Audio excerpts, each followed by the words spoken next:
नमस्कार दोस्तों, आपका अपने चैनल मनोज गुप्ता एकेडमी में आपका स्वागत है। दोस्तों, आज हम लोग कक्षा 9वीं के गणित भाग 2 में प्रश्न संग्रह 6.2 का बेसिक पार्ट करने वाले हैं। दोस्तों, अभी तक आप लोगों ने इस चैनल को सब्सक्राइब नहीं किया तो प्लीज सब्सक्राइब और चैनल लाइक कीजिए और अपने फ्रेंड्स के साथ शेयर कीजिए। दोस्तों, बाकी विषय के भी प्रश्न उत्तर के वीडियो बना करके अपलोड किया गया है, उसका लिंक आपको डिस्क्रिप्शन बॉक्स में दिया गया है, आप लोग वहां पर जाकर के देख सकते हैं। तो आइए अब हम लोग चालू करते हैं प्रश्न संग्रह 6.2 का बेसिक पार्ट। 6.2 के स्टार्ट में हमको क्या बोला गया है, कृति कीजिए। उसमें से पहला है सुविधाजनक त्रिज्या वाला वृत्त बनाइए। दूसरा, प्रत्येक वृत्त में समान लंबाई वाली दो जीवाएं खींचिए। तीसरा है वृत्त के केंद्र से प्रत्येक जीवा पर लंब खींचिए। और चौथा है वृत्त के केंद्र से प्रत्येक जीवा की दूरी नापिए। तो सबसे पहले हमको क्या बोला गया, एक वृत्त बनाइए। हम लोगों ने वृत्त बना लिया है, अब जीवा खींचते हैं। ये दो जीवा हम लोगों ने बना लिया। अब क्या बोला गया, वृत्त के केंद्र से प्रत्येक जीवा पर लंब खींचिए। तो यहाँ पे देखोगे केंद्र से एक लंब यहाँ पे खींचा गया और दूसरा लंब यहाँ पे खींचा गया। तो हमको क्या बताना है कि वृत्त के केंद्र से प्रत्येक जीवा की दूरी नापिए। तो अगर हम लोग देखोगे ये जो केंद्र से जीवा की दूरी ये वाला है और यहाँ पे केंद्र से ये वाले जो जीवा की दूरी मापेंगे, ये दोनों क्या आएगा, सेम आएगा। देखोगे यहाँ पे जो दो जीवा दिया गया, अगर ये समान है तो केंद्र से उस जीवा की दूरी भी समान होगी। तो वही चीज यहाँ पे भी दिया गया है। आओ जाने क्या बोला गया, वृत्त के सर्वांगसम जीवाओं तथा उनके केंद्र से दूरी संबंधी गुणधर्म। वही चीज यहाँ पे भी दिया गया। देखोगे यहाँ पे देखोगे ये आकृति 1 है, ये आकृति 2 है, ये आकृति 3 है। मतलब यहाँ पे क्या किया गया, सिर्फ बड़ा और छोटा दिया गया है बस। तो यहाँ पे ध्यान से देखेंगे, आकृति 1 में OL बराबर है OM के। OL मतलब ये क्या होगा, केंद्र से जीवा की दूरी, यहाँ पे भी केंद्र से जीवा की दूरी बराबर बराबर आएगी। आकृति 2 में PN बराबर PT, यहाँ पे भी देखोगे PN मतलब ये क्या हो गया, केंद्र से जीवा की दूरी, और यहाँ पे भी केंद्र से जीवा की दूरी बराबर बराबर आएगी। और आकृति 3 में YM A बराबर YM B, यहाँ पे भी देखोगे YM A केंद्र से जीवा की दूरी और यहाँ पे भी केंद्र से जीवा की दूरी बराबर बराबर आएगी।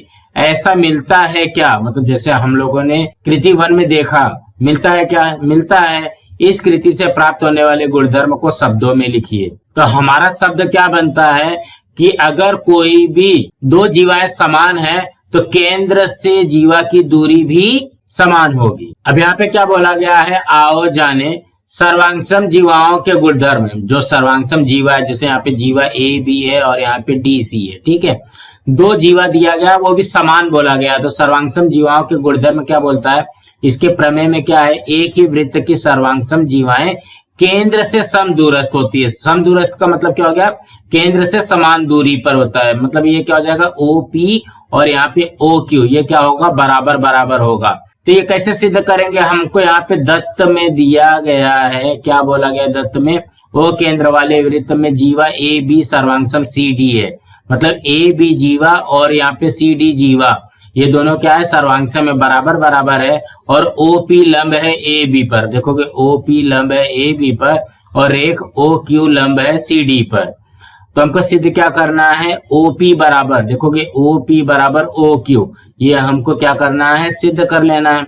तो हम लोग यहाँ पे रचना में क्या करते हैं, रेख OA और OD खींचिए।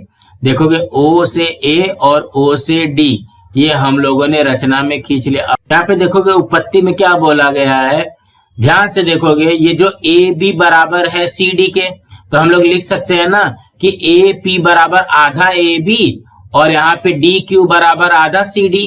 देखोगे वही लिखा हुआ है, AP बराबर आधा AB और DQ बराबर आधा CD। ये क्यों होता है, वृत्त के केंद्र से जीवा पर डाला गया लंब जीवा को समद्विभाजित करता है, ये तो आप लोगों को पता है। और हमको क्या दत्त में दिया गया है कि AB बराबर CD है, क्योंकि दोनों जीवाएं समान दिया गया। तो यहाँ पे लिखेंगे जीवा AB बराबर जीवा CD, ये हमारा यहाँ पे आएगा दत्त, ये दत्त में दिया गया है। जब AB बराबर CD रहेगा तो यहाँ पे भी आधा से गुणा कर देंगे, यहाँ पे भी आधा से गुणा कर देंगे, तो आधा AB क्या हो जाएगा, AP हो जाएगा। देखोगे आधा AB के जगह पे AP लिख दिया और आधा CD के जगह पे DQ लिख दिया। तो ये आ गया AP बराबर DQ। तो इसको हम लोग लिख सकते हैं रेख AP सर्वांगसम रेख DQ। कथन नंबर 1, ये जो यहाँ पे ये लिखा है ना, एक ही वृत्त की त्रिज्या, ये गलत है, ये यहाँ पे नहीं आएगा। तो अब हम लोग पकड़ते हैं समकोण त्रिभुज APO तथा समकोण त्रिभुज DQO में। देखोगे ए पी ओ और डी क्यू ओ में पकड़ते हैं तो क्या हो जाएगा, ए पी जो होगा वो डी क्यू के बराबर होगा कथन नंबर 1 से, और यहाँ पे ओ ए और ओ डी ये क्या है, एक ही वृत्त की त्रिज्या बराबर बराबर होती है। तो यहाँ पे हम लोग क्या लिख सकते हैं, 90 अंश का है, 90 अंश के ठीक सामने कर्ण होता है, तो हम लोग यहाँ पे क्या लिखेंगे, कर्ण ओ ए और कर्ण ओ डी। यहाँ पे देखोगे वही लिखा हुआ है, रेख ए पी सर्वांगसम रेख डी क्यू कथन 1 से, और कर्ण ओ ए सर्वांगसम कर्ण ओ डी एक ही वृत्त की त्रिज्या। तो ये हो जाएगा, इसलिए त्रिभुज ए पी ओ सर्वांगसम त्रिभुज डी क्यू ओ कर्ण भुजा प्रमेय से आ जाएगा। जब कर्ण भुजा प्रमेय से ये सिद्ध हो जाएगा तो हम लोग इसको लिख सकते हैं कि ओ पी बराबर ओ क्यू, ये क्या हो जाएगा, सर्वांगसम त्रिभुजों की संगत भुजाएं।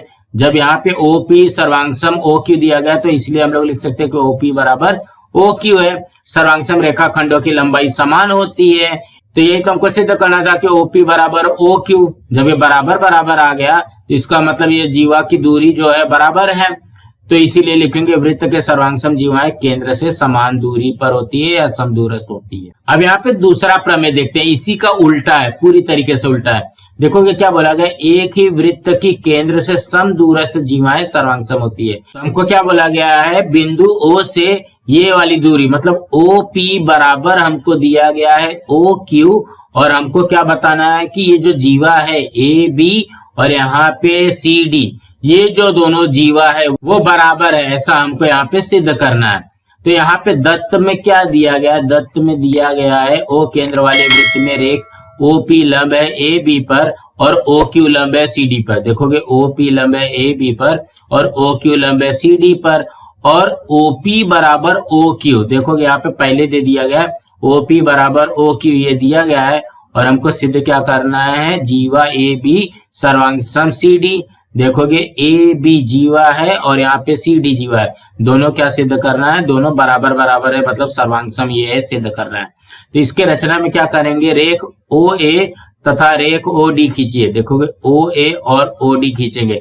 इसके पहले वाले प्रमेय में क्या बोला गया था कि दो जीवा सर्वांगसम है, मतलब बराबर बराबर है, उसमें हमको सिद्ध करना था कि ये जो है केंद्र से बराबर बराबर दूरी पर है। इसमें क्या बोला गया है, ये केंद्र से बराबर बराबर दूरी पर है और यहाँ पे जो दोनों जीवाएं हैं वो सर्वांगसम हैं, मतलब पूरी तरीके से उल्टा है। तो अब हम लोग इसकी उत्पत्ति देखते हैं। यहाँ पे ध्यान से देखेंगे, उत्पत्ति में नीचे दिए गए विधानों में रिक्त स्थानों की पूर्ति कीजिए, मतलब यहाँ पे हमको आधा उत्पत्ति खुद से लिखना है। तो क्या बोला गया, समकोण त्रिभुज OPA तथा समकोण त्रिभुज OQD में सबसे पहले ढूंढो OPA और OQD, ये दोनों दिया गया, ठीक है, मतलब ये वाला त्रिभुज पकड़ना है और ये वाला त्रिभुज पकड़ना है, इस तरीके से दिया गया। तो कर्ण OA, देखोगे कर्ण OA और यहाँ पे कर्ण OD, ये बराबर बराबर है, तो ये क्या हो जाएगा, एक ही वृत्त की त्रिज्या। तो यहाँ पे लिखेंगे एक ही वृत्त की त्रिज्या, ये आ जाएगी ना, तभी तो बराबर आएगा। रेख OP सर्वांगसम OQ, देखोगे OP और OQ ये हमको सर्वांगसम दिया गया है, तो इसलिए त्रिभुज OPA सर्वांगसम त्रिभुज OQD ये क्या हो जाएगा, कर्ण भुजा कसौटी से, यह आएगा कर्ण भुजा कसौटी से, ये तो सिद्ध हो गया हमारा। जब ये कर्ण भुजा कसौटी से सिद्ध हो जाएगा तो हम लोग यहाँ पे लिख सकते हैं कि AP सर्वांगसम QD ना, देखोगे यही आएगा ना, रेख AP सर्वांगसम रेख QD सर्वांगसम त्रिभुजों की संगत भुजाएं, तो इसलिए AP बराबर QD ये आ जाएगा कथन नंबर 1। अब किंतु AP बराबर आधा AB होता है, देखोगे AP जब लंब है तो ये क्या हो जाएगा, AP बराबर आधा AB हो जाएगा और QD बराबर आधा CD हो जाएगा। इसका कारण क्या लिखोगे, वृत्त के केंद्र से जीवा पर डाला गया लंब उस जीवा को समद्विभाजित करता है, समद्विभाजित करता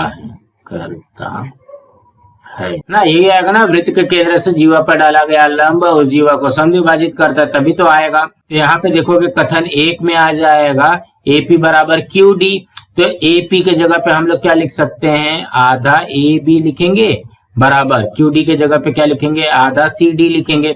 ये आधा से आधा कट जाएगा तो क्या बचेगा, AB बराबर CD बचेगा। यही आ गया AB बराबर CD, इसलिए रेख AB बराबर रेख CD। तो यहाँ पे देखोगे AB बराबर CD क्या है, ये जीवा है, तो हम लोग यहाँ पे लिख सकते हैं जीवा AB सर्वांग सम जीवा CD। यह समझ लीजिए कि उपर्युक्त दोनों प्रमेय परस्पर एक दूसरे के विलोम है, मतलब पूरी तरीके से ये उल्टा है, बस हमको और कुछ नहीं समझ। तो हमको यहाँ पे क्या बोला गया, इसे ध्यान में रखे, क्या ध्यान में रखना है, एक ही वृत्त की सर्वांगसम जीवाएं केंद्र से समान दूरी पर या तो समदूरस्थ होती हैं। ये हम लोगों को हरदम ध्यान में रखना पड़ेगा। अब यहाँ पे क्या दिया गया, हल किए गए उदाहरण। तो यहाँ पे देखोगे उदाहरण में क्या बोला गया, दी गई आकृति 6.12 में बिंदु O वृत्त का केंद्र है। देखोगे यहाँ पे बिंदु O वृत्त का केंद्र है, AB बराबर CD, मतलब यहाँ पे AB और CD दो के दोनों जीवा हमको क्या दिया गया, सर्वांगसम दिया गया है। और OP बराबर 4 सेंटीमीटर बोला गया, OP कितना दिया गया है, 4 सेंटीमीटर दिया गया। तो हमको OQ की लंबाई निकालनी है, इसकी लंबाई निकालनी है। तो इसमें तो सिंपल सी लॉजिक लगेगी कि यहाँ पे देखोगे जीवा दोनों बराबर है, तो इसके केंद्र से जीवा की दूरी भी बराबर हो जाएगी। तो कहने का क्या मतलब है, ये भी 4 आ जाएगा। इसी तरीके से होता है ना, जो सामान्य जीवा अगर दिया गया है तो केंद्र से जीवा की दूरी भी बराबर बराबर होती है, समदूरस्थ होती है। तो यहाँ पे जब ये 4 है तो ये भी 4 हो जाएगा, जब OP 4 है तो OQ भी 4 हो जाएगा। हमको इतना तो पता है, लेकिन हमको हल में लिखना कैसे है वो यहाँ पे देखते हैं। O केंद्र वाले वृत्त में जीवा AB सर्वांगसम है जीवा CD, ये तो दिया गया है। और क्या है, OP लंब है AB पर और OQ लंब है CD पर। ध्यान से देखोगे OP लंब है AB पर और OQ लंब है CD पर। तो OP अगर 4 सेंटीमीटर अर्थात जीवा AB वृत्त के केंद्र O से 4 सेंटीमीटर की दूरी पर है। हम जानते हैं कि एक ही वृत्त की सर्वांगसम जीवाएं केंद्र से समदूरस्थ होती है, इसलिए हम लोग ऐसा लिख सकते थे OQ बराबर OP, इसलिए OQ बराबर OP का मान रख दिया 4 सेंटीमीटर। इसी तरीके से भी हम लोग यहाँ पे इसको हल कर सकते हैं। सो दोस्तों आज हमारा यहाँ पे प्रश्न संग्रह 6.2 का बेसिक पार्ट खत्म हुआ। दोस्तों आप लोगों को ये वीडियो कैसा लगा आप लोग कमेंट बॉक्स पर जरूर लिख करके बताइए, और इस वीडियो को ज्यादा से ज्यादा लाइक कीजिए, अपने फ्रेंड्स के साथ शेयर कीजिए ताकि उनको भी प्रश्न संग्रह 6.2 का बेसिक पार्ट मिल सके, और इस चैनल को सब्सक्राइब कीजिए। नमस्कार दोस्तों।